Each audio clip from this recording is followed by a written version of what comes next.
That is now back-to-back W's for the Toronto Maple Leafs as they welcomed in the Detroit Red Wings to Scotiabank Arena there last night. And it was a back-and-forth game. There were a lot of good things that happened yesterday. There was a lot of not-so-great things. But you win 5-4 in regulation against a divisional opponent. It's exactly what you want. 2 points, they get nothing. With the back-to-back victories, the Leafs are now 4-4-1 on the season. And a few positive notes before we break this game down. Mitch Marner gets off the schneid. John Tavares has a 3-point night. And Peter Mrazek gets his first win as a Leaf. I mean, the offense is the main reason he got the win, but a win is a win for Mrazek and for the Toronto Maple Leafs. Let's break this game down, all right? First period, nobody can find the back of the net. And we go to the final 15 seconds of the first period. TJ Brodie back at the point. The Leafs kind of buzzing here at the end of the period. Can they get this very, very late goal? Jake Muzzin gets it about the circle, right? And a shot from there doesn't usually go in. But John Tavares is in front of the net, right? He's driving his defenseman kind of into the crease, but he's doing it in a way where it's after Muzzin's going to shoot the puck. And the goaltender sees this in his peripheral vision, right? He's looking at Jake Muzzin, and he sees Tavares and the defender kind of coming from this side. So that's definitely in his mind. And Jake Muzzin rips it, and it beats Thomas Greiss, and the Leafs have a 1-0 lead 14 seconds into the first period. Left in the first period. Brodie and Tavares have assists in the goal, and the Buds are up 1-0 after one. They get the first goal. All right, we're feeling good. But you got to find a way now. You got that first goal. That's all you got to, usually like a key to victory, scoring that first goal. Now let's see what they can do. Second period, Detroit gets the power play, and Philip Zadina with an absolute snip. I mean, my God, that was a nice shot on the power play. 8:19 into the second period, and we're tied at 1. However, we move forward to a late second period power play for the Toronto Maple Leafs, and Jason Spezza, being the wizard that he is, has the puck on the half boards, and he fires it, and it gets blocked in front. Somehow it gets back to him on the half boards, and he thinks, okay, am I going to try this again? Rip it again? Well, Michael Bunting, right? He's kind of in front of the net, but he's flown towards the hash marks area, and no one's on him. So Jason Spezza's like, I'm going to go for a slap pass, and he does, and Bunting with a beautiful redirection in past Thomas Greiss. 18 seconds left in the second period, and the Leafs now have a 2-1 lead. Both goals to this point happening in the dying, 15, 20 seconds of either period. Doesn't matter. That's why you play 20 minutes of hockey. Or I guess 60 minutes total, but 20 minutes in each period. That's why you play, because every second counts. And that was evidence there for the Toronto Maple Leafs last night. Spezza and Ritchie have assists on the power play goal at 19:42, and the Buds have a 2-1 lead after 2 periods. You got the lead heading into the third period. Lock this game down. Well, very early on in the third period, John Tavares gets the puck behind the Red Wings' end, behind their net, and he centers the pass.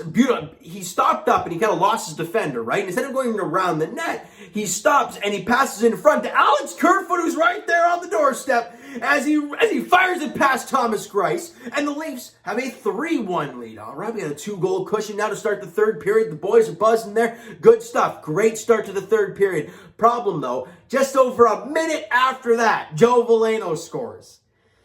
It's an awful play by Austin Matthews. I love Austin Matthews dearly. You watch the replay. Dermott's battling his guy to get to the puck in the corner. Dermott gets the body position, gets the puck, but Austin Matthews is so close to him because I guess he didn't know if he was going to get the puck or not, if he needed help.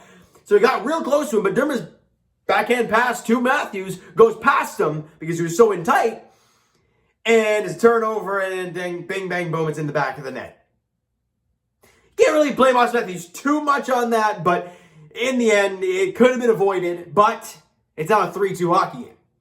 And now we're back. It's 1-goal game. So that goal that started the period was absolutely massive because now you still have the lead. But the boys weren't done yet.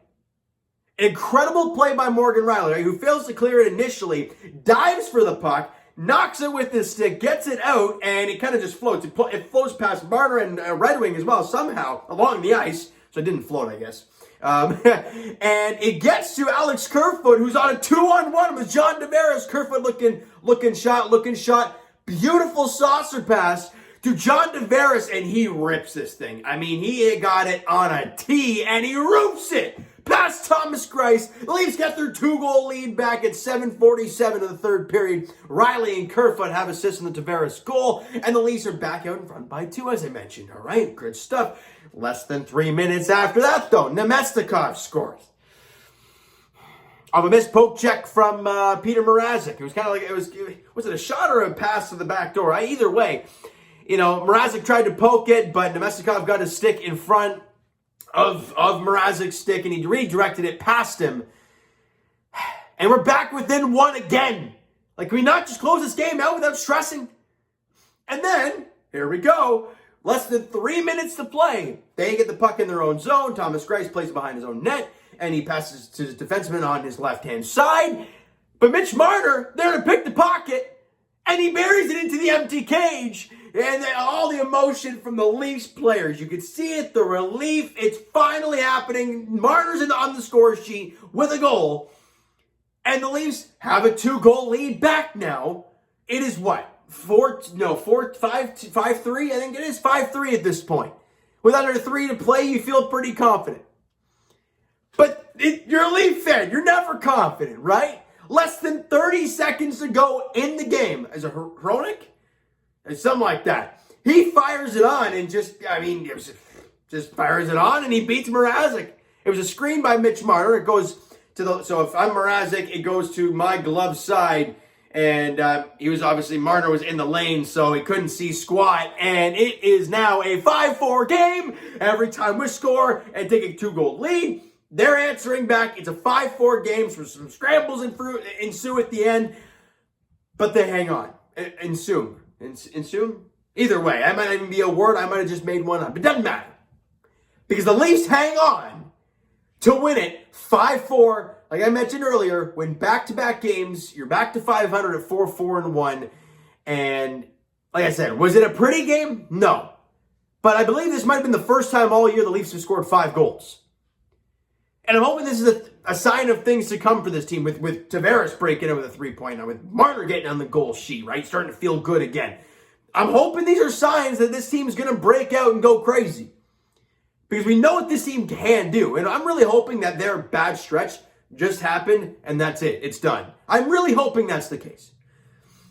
Let's get to some stats here real quickly. Shots on goal. I mean, you guys know how much of a meaningless stat that is. Unless it's like insanely lopsided. Yesterday's game, not so much. 14-10 Leafs in the first period, 16-8 in the second period, and 13-8 Detroit in the third period. Shots on goal in the game are 38-31 in favor of the Toronto Maple Leafs, okay? Now, special teams, both teams had a power play goal, all right? They were 1 for 2, we were 1 for 2, and so they kind of cancel each other out, so that's why it was a 5-4 game. It was a good game at that, though. A lot of back-and-forth hockey. And Detroit's had been impressing a lot of people this year, and rightfully so. They played really hard last night. I'm so happy and finally glad the Leafs have actually won a couple games now, all right? Now, Peter Mrazek, as I mentioned off the top, that he didn't have a great game, 4 goals on 31 shots. You can say a couple of those goals, you kind of want that one back, especially the poke check one. You want that one back, and a couple big saves, right? We talked about it before. These goals might not be his fault, but you want your goalie to make some big-time saves when you need him to, right? And he made some saves in this game, right? He was good in the first period. Stopped all 10 shots he saw, which is great. You got to make the big-time stops, right? You got to make a few of them. You don't have to make all of them because you're not Carey Price or something, right? But Peter Mrazek, he's only played 2 games with the Leafs. This is his first game, obviously, coming back from the injured list. Or whatever, the IL, so many damn terms in sports, what the heck they call them nowadays. Now, big-time offensive performances today, though. And I wanted to touch on John Tavares because there's been a lot of talk about him. He's your captain, he's on the decline, you're paying him. He was damn good last night. He was arguably the best Leaf on the ice last night. Not only because he had 3 points, but he was all over the place. He played hard every single time. Every time he was on the ice, you knew where John Tavares was. You saw him out there, and that was incredible. He did a great job last night. Alex Kerfoot was fantastic as well. Goal and an assist in the game, good for him. And Jake Muzzin just being steady. That's all we ask of Jake Muzzin. A goal and an assist, a great job from Muzz. Now, here comes a real test to see if this team is actually not terrible. They beat Detroit. Well, the expectations for Detroit aren't very high. And you beat Chicago. We all know what's going on there. Now you welcome in the Vegas Golden Knights on Tuesday. A damn good team. And they're well-structured. They're like Carolina, it feels like. They're a very well-structured team. So what are you going to see on Tuesday at Scotiabank Arena against the Vegas Golden Knights at 7 p.m. at Scotiabank? I already said Scotiabank Arena twice. Okay, well, I'm repeating myself now. You know what that means? That is going to do it for this one. You guys, if you enjoyed the video and enjoyed the game last night, smack the like button. Do appreciate that. Hit the subscribe button if you guys not already. Comment down below. Thoughts on the video, thoughts on the game. What you like, what you not like from yesterday's game for the Toronto Maple Leafs.